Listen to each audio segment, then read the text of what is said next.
प्रस्तुत है आज का रामचरितमानस पाठ। त्रिकालज्ञ सर्वज्ञ तुम गति सर्वत्र तुम्हारी, कहाऊँ सुता के दोष गुण मुनिवर हृदय विचारी। तुलसीदास जी कहते हैं कि हे मुनिवर, आप त्रिकालज्ञ और सर्वज्ञ हैं, आपकी सर्वत्र पहुँच है, अतः आप हृदय में हिमाचल की कन्या के विचार कर हिमाचल की कन्या के गुण दोष कहिए। कहा मुनि बिहसी गूढ़ मृदुबानी, सुता तुम्हारी सकल गुण खानी, सुंदर सुहज सुशील सयानी, नाम उमा अंबिका भवानी। नारद मुनि ने हंसकर रहस्य युक्त कोमल वाणी से कहा कि तुम्हारी कन्या सब गुणों की खान है, इस स्वभाव से ही सुंदर, सुशील और समझदार है। उमा, अंबिका और भवानी इसके नाम है। सब लक्षण संपन्न कुमारी, हुई है संतत प्रिय ही प्यारी, सदा चल यही कर अभिवाता, ये तेजसु पै है पितु माता। कन्या सब सुलक्षणों से संपन्न है, ये अपने पति को सदा प्यारी होगी, इसका सुहाग सदा अचल रहेगा और इसके माता पिता यश पाएंगे। हुई है पूज्य सकल जग माही, यही सेवत कछु दुर्लभ नाही, यही कर नाम सुमिर संसारा, चढ़िए पतिव्रत असिधारा। ये सारे जगत में पूज्य होगी और इसकी सेवा करने से कुछ भी दुर्लभ न होगा। संसार में स्त्रियां इनका नाम स्मरण करके पतिव्रत रूपी तलवार की धार पर चढ़ जाएंगी। शैल सुलक्षण सुता तुम्हारी, सुनिए जे अवगुण सुनिए जे अवगुण दुई चारी, अगुण अमान मातु पितुहीना, उदासीन सब संशय छीना। हे पर्वतराज, तुम्हारी कन्या सुलक्षणी है, अब इसमें जो दो चार अवगुण हैं उन्हें भी सुन लो। गुणहीन, मानहीन, माता पिता विहीन, उदासीन, संशयहीन, लापरवाह, जोगी जटिल काम मन नगन मंगल बीज, अस स्वामी यही कहाँ मिलई परिहस्त असिरेख। गुणहीन, मानहीन, माता पिता विहीन, उदासीन, संशयहीन, लापरवाह, योगी जटाधारी, निष्काम हृदय, नंगा और अमंगल बेस वाला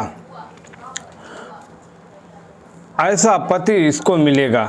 इसके हाथ में ऐसी ही रेखा पड़ी है। सुनि मुनि गिरा सत्य जिया जानी, दुख दंपति उमा हरसानी, नारद हूँ यह भेद न जाना, दसाइक समुझब बिलगाना। नारद मुनि की वाणी सुनकर और उसको हृदय में सत्य जानकर पति पत्नी हिमवान और मैना को दुख हुआ और पार्वती जी प्रसन्न हुई। नारद जी ने भी इस रहस्य को नहीं जाना, क्योंकि सबकी बाहरी दशा एक सी होने पर भी भीतरी समझ भिन्न भिन्न होती है। सकल सखी गिरिजा गिरि मैना, पुलक शरीर भरे जल नैना, होई नम्रखा देव ऋषि भाखा, उमा सुवचन हृदय धरि राखा।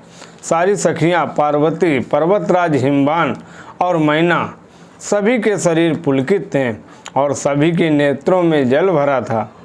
देव ऋषि के वचन असत्य नहीं हो सकते, ये विचार कर पार्वती ने उन वचनों को हृदय में धारण कर लिया। उपजे हु शिव पद कमल सनी हूँ, मिलन कठिन मन भा संदेहूँ, जानी कु अवसरु प्रीति दुराई, सखी उचंग बैठी पुनि जाई। उन्हें शिवजी के चरण कमलों में स्नेह उत्पन्न हो गया, परंतु मन में यह संदेह हुआ कि उनका मिलना कठिन है। अवसर ठीक न जानकर उमा ने अपने प्रेम को छिपा लिया। फिर वे सखी की गोद में जाकर बैठ गईं।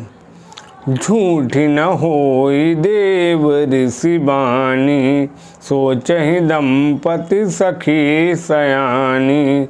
उर्धरि धीर कहई गिरिराऊ, कहु नाथ का करिया उपाऊ।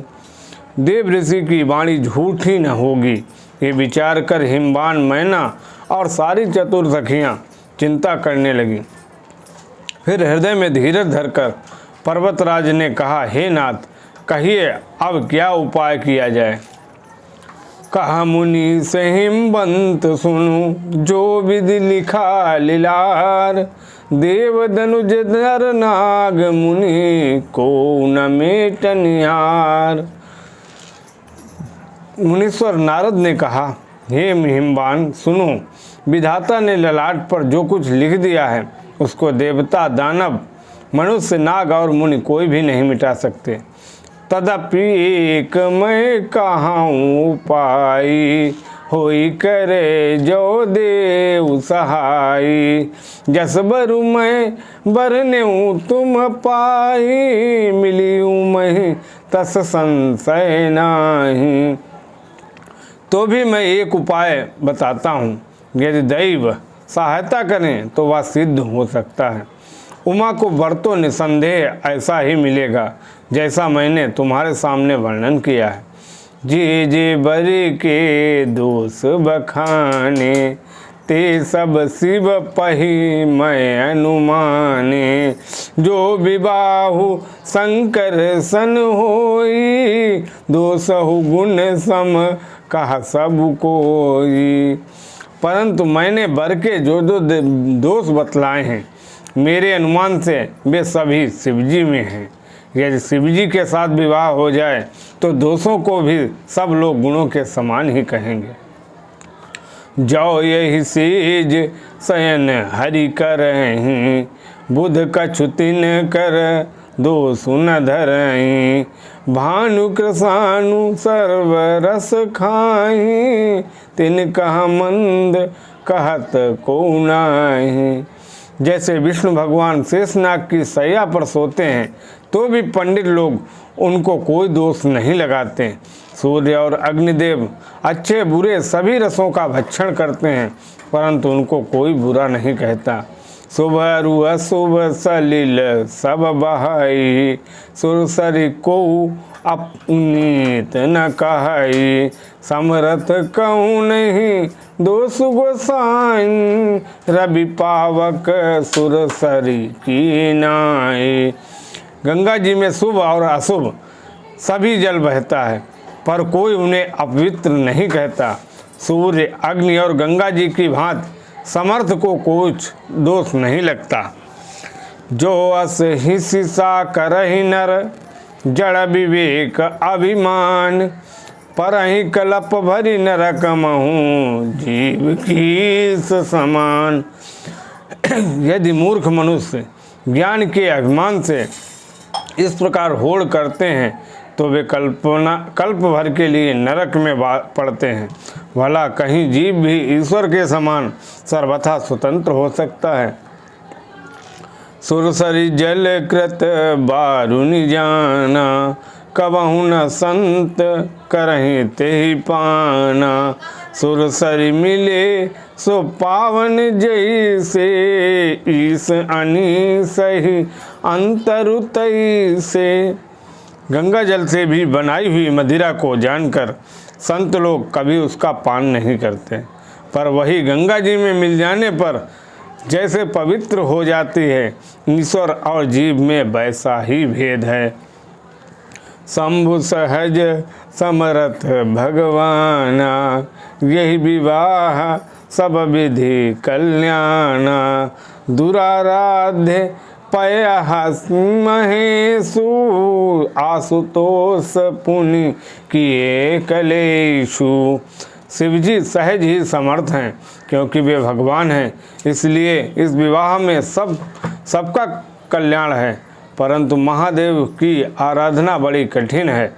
फिर भी क्लेश ताप करने से वे बहुत जल्द संतुष्ट हो जाते हैं। जो तप करे कुमारी तुम्हारी, भाभी मेट सकहि त्रिपुरारी। यद्यपि वर अनेक जग माही, यही कहाँ शिव तजी दूसर नाही। यदि तुम्हारी कन्या तप करे तो त्रिपुरारी महादेव जी होनहार को मिटा सकते हैं। यद्यपि संसार में वर अनेक हैं, पर इसके लिए शिवजी को छोड़कर दूसरा वर नहीं है। वरदायक प्रणतारति भंजन, भो कृपा सिंधु सेवक मनरंजन। इच्छित फल बिनु शिवावराधे, लाई न कोटि जोग जप साधे।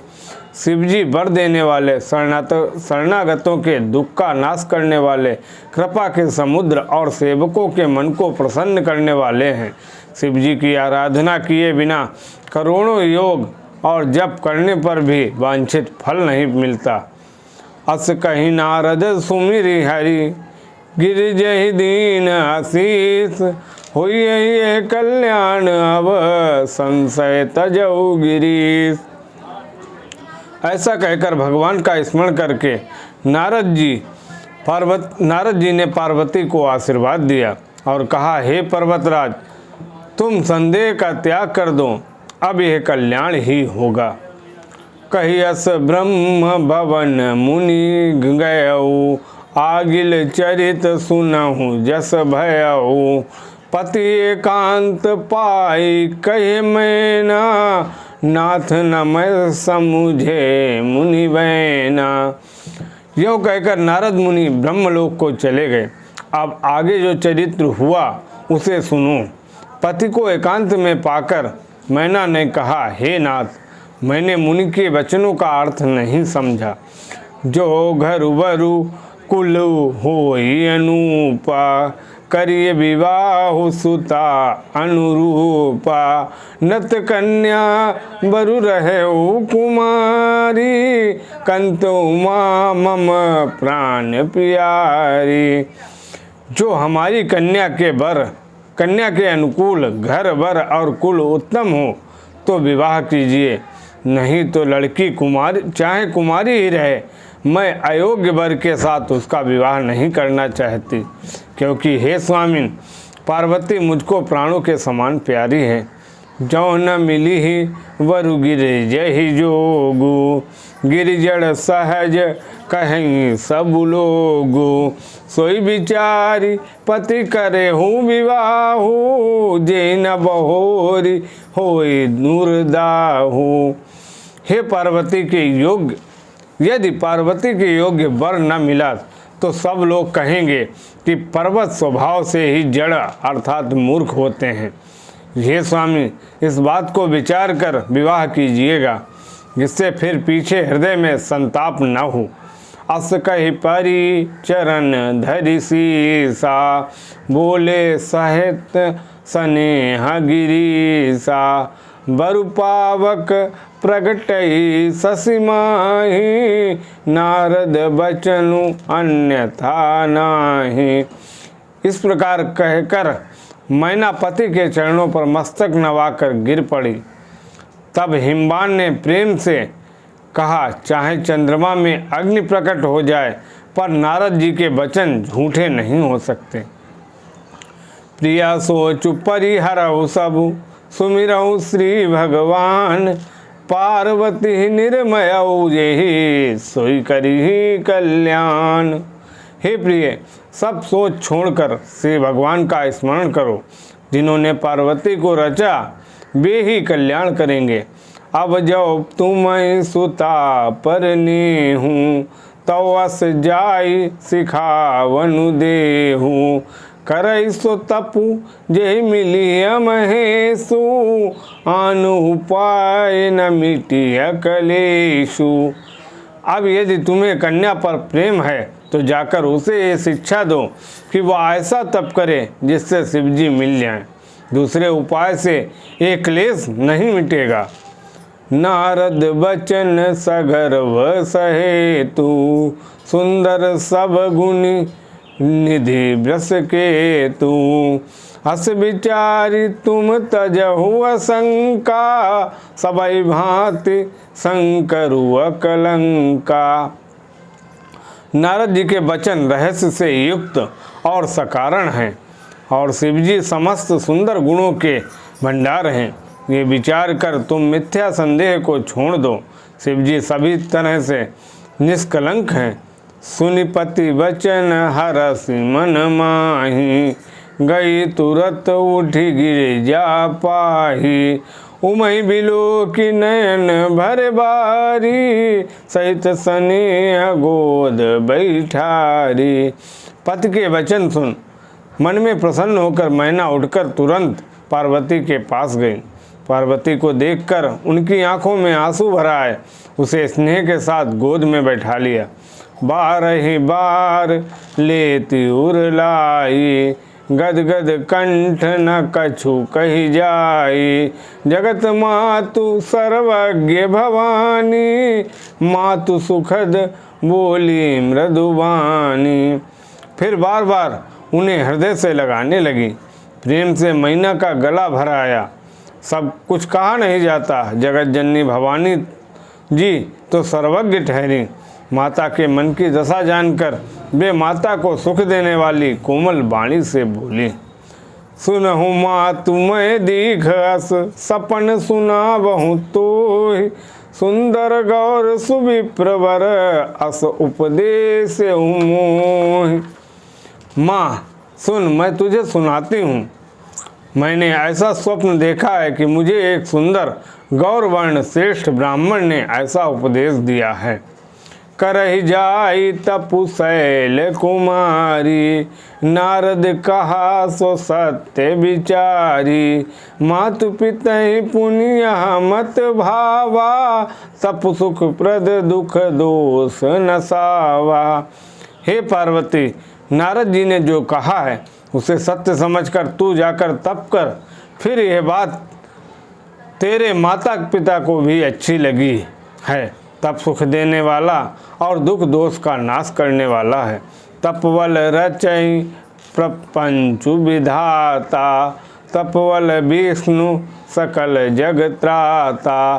तपवल शंभु करहि संघारा, तपवल से सुधरहि महिवारा। तप के बल से ही ब्रह्मा संसार को रचते हैं और तप के बल से ही विष्णु सारे जगत का पालन करते हैं। तप के बल से ही शंभु रुद्र रूप से जगत का संहार करते हैं और तप के बल से ही शेष जी पृथ्वी का भार धारण करते हैं। तप आधार सब सृष्टि भवानी, करहि जाय तपुअस जिय जानी।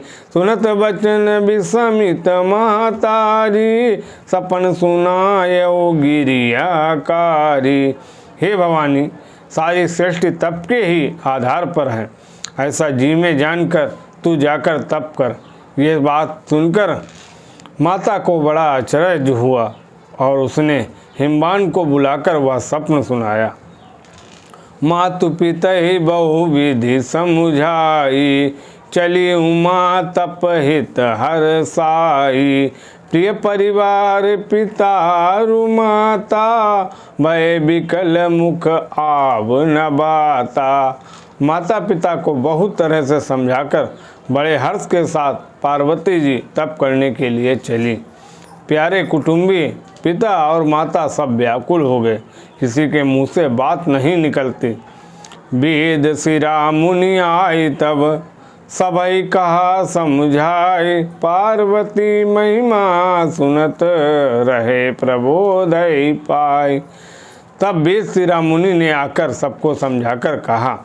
पार्वती जी की महिमा सुनकर सबको समाधान हो गया। उर्धरि उमा प्राण पति चरना, जाय विपिन लागी तपु करना। अति सुकुमार न तपु तप जनु तनु चप जोगु, पति पद सुमिरि तजेउ सब भोगु। प्राणपति शिवजी के चरणों को हृदय में धारण करके पार्वती जी वन में जाकर तप करने लगी। पार्वती जी का अत्यंत सुकुमार शरीर तप के योग्य नहीं था, तो भी पति के चरणों का स्मरण करके उन्होंने सब भोगों को त्यज दिया। नित नव चरण उपज अनुरागा, बिसरी देह तपहि मनु लागा। संबत सहस मूल फल खाए, सागु खाए सत बरस गवाए। स्वामी के चरणों में नित्य नया अनुराग उत्पन्न होने लगा और तप में ऐसा मन लगा कि शरीर की सारी सुध बुध बिसर गई। 1000 साल तक उन्होंने मूल और फल खाए, फिर 100 वर्ष साग खाकर बिताए। कछु दिन भोजन बारी बतासा, किए कठिन कछु दिन उपवासा। बेल पति वहीं पर ही सुखाई, 3 सहस्र संबत सोई खाई। कुछ दिन जल और वायु का भोजन किया और फिर कुछ दिन कठोर उपवास किए। जो बेलपत्र सूख कर पृथ्वी पर गिरते थे, 3000 साल तक उन्हीं को खाया। पुनि परिहरे सुखाने परना, उमहि नाम तब भय हुआ परना। देखी उमहि तप क्षीण शरीरा, ब्रह्म गिरा भई गगन गंभीरा। फिर सूखे पत्ते भी छोड़ दिए, तब पार्वती का नाम अपर्णा हुआ। तब से उस उमा का शरीर क्षीण देखकर आकाश से गंभीर ब्रह्मवाणी हुई। भय मनोरथ सुफल तब सुनु गिरिराज कुमारी, परिहरु दुसह कलेश सब अब मिली है त्रिपुरारी। हे पर्वतराज की कुमारी, सुन, तेरा मनोरथ सफल हुआ। तू अब सारे असह्य क्लेशों को, कठिन तप को त्याग दे, अब तुझे शिवजी मिलेंगे। इसी के साथ आज का रामचरितमानस पाठ यहीं समाप्त होता है। बोलो जय सिया राम।